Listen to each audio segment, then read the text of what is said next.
Yeah, welcome back to our series on Bach's Orgelbüchlein. And today we're looking at one of the great Easter hymns, Heut, triumphieret, Sohn.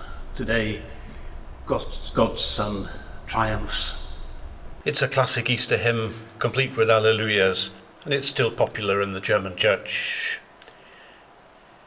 Well, as so often happens, the chorale melody is more or less undecorated across the top. There are two inner parts that interact with each other, and unusually rather, there's a pedal figuration, almost like a passacaglia, occurring 6 times in all before erupting into fireworks for the very end.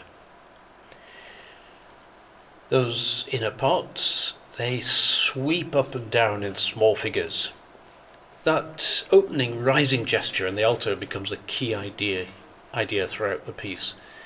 It's easy, it's maybe too easy, to view that in terms of Christ being risen, with it being Easter. But then again, almost as many figures head downwards as they do upwards.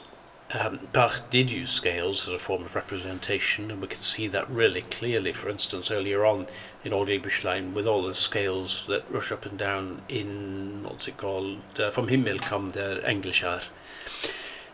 But we can easily become too inventive with the meaning of this figuration. But whatever it means, we need to get this sense of rushing and excitement. Then there's that great striding pedal line, which also needs bold and confident treatment. We need to mark those leaps, those bum bum bum bum. There's actually another prelude in Orgelbüchlein with just that kind of striding pattern in the pedals, once again repeated at strategic intervals. And when I come to think of it, it's in the same key, G minor.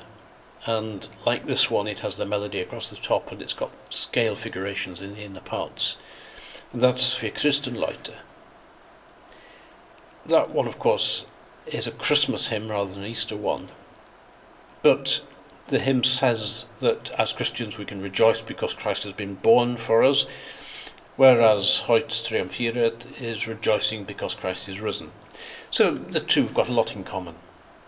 And of course they're both relatively long pieces, they're double-page spreads. So the usual questions. There's registration, bright and bold. I'm using a mixture and a pedal reed today. Tempo, we've got to get that chorale melody to hang together, and it's in quite long notes, so we don't want it to be too slow. And similarly, that pedal figuration needs a sense of direction. Again, that bum bum bum bum. The harmonic rhythm generally moves at the same rate as the chorale, excuse me, which again argues for an upbeat tempo. It'll all come down to the acoustics of the room and how responsive the organ is. Certainly the pedals need to be quite agile for that last line. What else is there? Ornamentation.